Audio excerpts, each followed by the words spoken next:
before. Delighted to say Daniel Harris is with us, but not primarily to talk about Manchester United because, Daniel, you were on the minute by minute for The Guardian yesterday in the Chelsea-Spurs game, and we wanted to get your thoughts on Handshake Gate. This is great stuff. My favourite bit is where Antonio Conte looks down at his hand and Thomas Tuchel is still holding it, and Antonio Conte has never in his life been as disrespected in that moment. That's stunning stuff, really. I think fair play. It felt to me like looking at it, if you look at the actual still, you can see that Conte was properly flexing. You can see the stress on his forearm. So it felt like it was a classic 6 of one, half a dozen of the other situation where Tuchel didn't realise that if you put your two fingers, your second finger and your third finger down the forearm of the other person, it is not possible for them to squeeze your hand. This is a trick that every playground child surely knows. But it was just that whole little section, the culmination of the agita that had been going all the way through the second half was just everything that no one wants to see. I can't even believe we're talking about it now. It's disgusting. That was one of Donald Trump's tricks as well, wasn't it? Where it was always the pull the hand over, and everybody was kind of trying to avoid being the one who did it. So there was a kind of a period of time where there was a lot of that being analysed, and maybe not enough on the policies that he was affecting. But that's a different story. What's Tuchel doing here? What's he trying to establish? Why is he doing this? I think what we don't always understand about elite sport is it's hard, and because we kind of watch it and you think, well, I might have scored that, or this is what I would do if I was managing. But what we can never understand is the pressure that these people are under, or the kind of mentality it takes to cope with that pressure. So that when it boils over like that, the only surprise to me is that it doesn't happen more often. If you think about, if I definitely think about the sport that I played in and how agitated people got playing Sunday League football or Maccabi League Sunday football that I played in, or university football, and how agitated people got. And these people are actually good, and their livelihoods depend on it, their reputations depend on it. So, of course, after a kind of game where they've almost had a ruckus after a goal, then you've had Tuchel sprinting down the touchline in front of Conte, then you've had an injury time equaliser.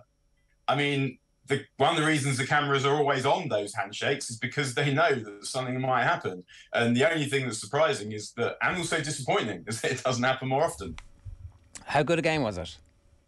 It was a really good game. The quality wasn't that high, but it was intense, and that is really, I think, the main thing that you want in kind of any kind of sport, really.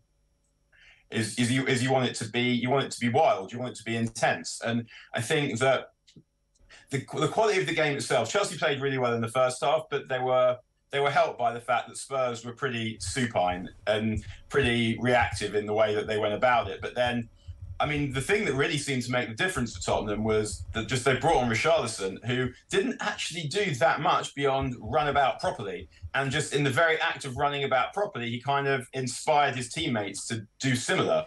And that really made a difference, because ultimately with Tottenham, they lack a bit of presence in midfield with the way that Conte's playing at the moment. I know Pierre-Emile Højbjerg scored, but he's a bit slow, his passing's a bit negative, and when you're playing a 3-4-3, so you only got two men in midfield, if those things are so of one of them, you're going to find it difficult to compete against the better teams. And what Chelsea did was they had two men in midfield because they're also playing a kind of 3-4-3, but they had Mason Mount and Kai Havertz making extra numbers, and that made it really difficult for Tottenham to get the ball.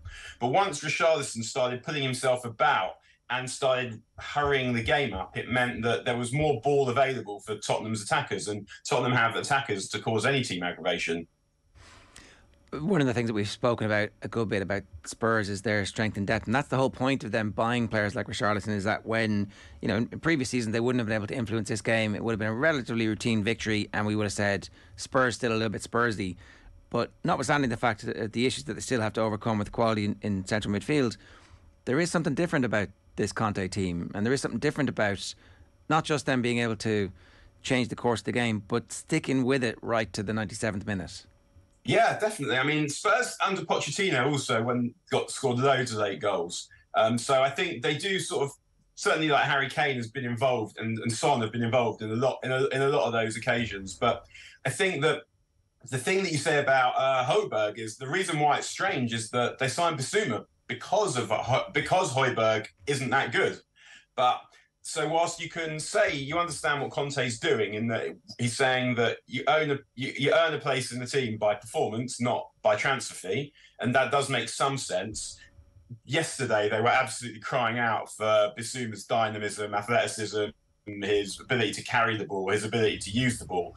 So I think that it's true that Conte has changed the nature of Spurs in some ways, although I think the biggest aspect in which he's changed the nature of Tottenham is by making Daniel Levy back him in the transfer market. Because I think what happened there was that Conte knew that he'd got Spurs into the top four, so he had quite a lot of power. Because if Spurs are going to allow a manager who got them into the top four to leave because they're not willing to back him financially, and a manager of Conway's caliber, that sort of starts to make the job almost toxic, in that why would any manager worth their salt go and manage at Tottenham if that's what's going to happen to them? And actually, it's the kind of thing that, which you mentioned United earlier, that Erik ten Hag might think about doing, because if he leaves United because the board won't back him, it always felt like this job in a United sense was the tipping point. If they won't back this guy, then why would anyone go there? And I felt like that was sort of the same with Tottenham. So what Conte did was he knew that he was in a strong position, and that in the end it probably was cheaper for Daniel Levy and Joe Lewis to pay some money for transfers than to face a potential decline. Because if you don't then back Conte, then you've got players like Harry Kane and Son saying, well, why am I staying? Why am I frittering the best years of my career here? And that, to me, is the thing that really changed Tottenham, is they've gone from being a club that sort of kind of hopes to get into the top four into a club that has committed serious funds to being in the top four. And that itself is a change of mentality of the owners, which is a change of mentality that can filter down to the players, that you now have a well-supported team, and that means that there are expectations, and that ups the pressure on the players, and Spurs have players who are good enough to be able to respond to that, I think. What about Chelsea? What's the long-term prognosis for them and for the money that they've invested over the course of the summer and the squad depth that they have at the moment? I think they could be title contenders if City were not City. Yeah, I mean, in a different world for sure. If we were not, but I think the thing with Chelsea is that they have spent quite a lot of money this summer, and they've still managed not to get themselves a centre forward. Now, that's something that might change in the next few weeks. I think for Chelsea to actually challenge, it's something that absolutely needs to change. They should have won yesterday without having a proper goal scorer, but what they need is someone who, in those kind of games, will just get them that extra goal that they need. Because, I mean, we're always kind of waiting for Kai Havertz to explode, because he's one of those footballers who really looks like a footballer. Like, he's lean, he's tall, the way he moves with the ball is beautiful. He looks like someone who was born to play football. But it's a while now where we've been kind of waiting for him to become that definitive player that Chelsea need, and he's not there yet. They played Raheem Sterling through the middle yesterday, who I don't think his finishing is quite good enough for that, although he did make their second goal really nicely.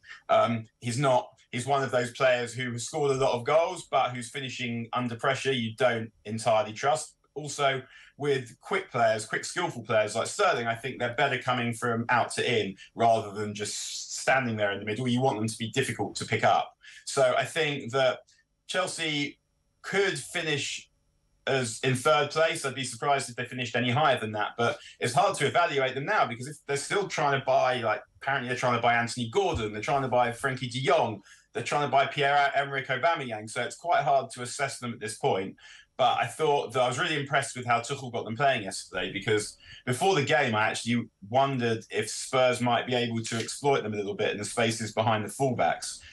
Because it felt like in Kulusevski and Son, they had exactly the players able to do that. But the way Chelsea set up enabled them to maintain numerical advantage in midfield whilst also dominating in wide areas. And I thought the way that Thomas Tuchel did that was really clever. But I think that they're going to fall a bit short of winning the league.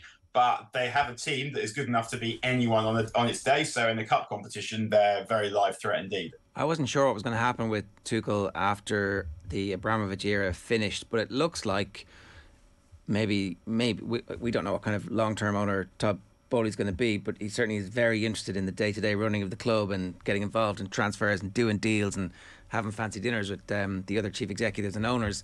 So maybe that works out and they're best buddies. Maybe, I don't know. But certainly Tuchel has emerged as somebody who seems to have a lot of power in a good situation. They're talking about redoing the stadium. You know, he's a very young manager. He's got an incredible CV now that he's won the Champions League. It looks like he might be there for the long haul. Yeah, it does. I mean, you're never quite sure because we haven't seen enough of what these owners are like yet or what their expectations are. But it may be that because Tad is obviously now director of football, and you don't know to what extent he will enjoy his power in that role and how much that will conflict with Tuchel. If he's got any sense, they will give Tuchel the kind of control that Klopp has at Liverpool because Tuchel has earned that. He turned up to a team that was doing really badly, won Champions League with them the first season, and is looking to move them on now. And if Tuchel were to leave Chelsea and then apply for his own job, you'd get it. So they definitely need to help Tuchel fortify his position. But at this point, it's hard not to be suspicious of someone who's come knowing nothing about football and appointed himself. I'm not saying knowing nothing about football because I don't know exactly what he knows about football, but he's not an expert director of football. He's certainly not an experienced director of football. So to come in and appoint himself director of football probably tells us something about the way he conceives of himself. And that means that you would always be suspicious of how he might conceive of a manager when that manager has different opinions, because obviously Burley is also an extremely rich person, and extremely rich people often think that you can exchange the correct opinions for money. And so I wouldn't be certain about what Bowley's going to do because we haven't seen him yet. But yeah, if he's got any sense, he'll pipe down and let Tuchel go on with it. How do you fix Manchester United? How long do you have? About 2 minutes. Right. So the way that you fix Manchester United obviously is to change the owners, but it's not the only way of making United slightly better. The problem is that they've hung Erik ten Hag out to dry.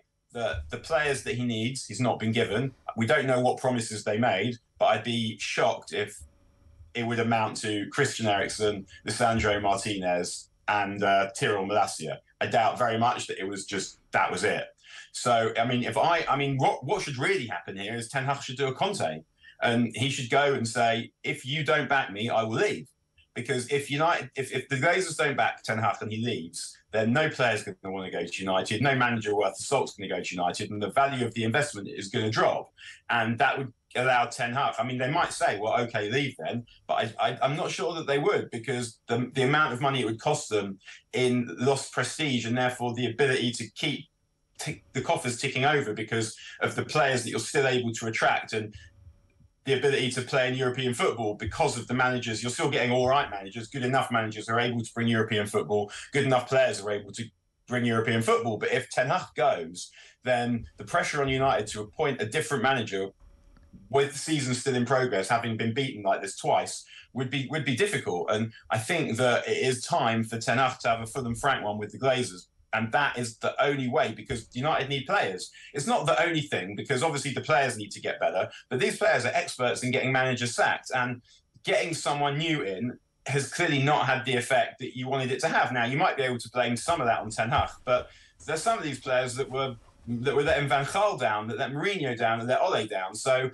you can't just blame it all on Ten Hag and say, well, they're clearly not receptive to his ideas or his ideas aren't coming over properly.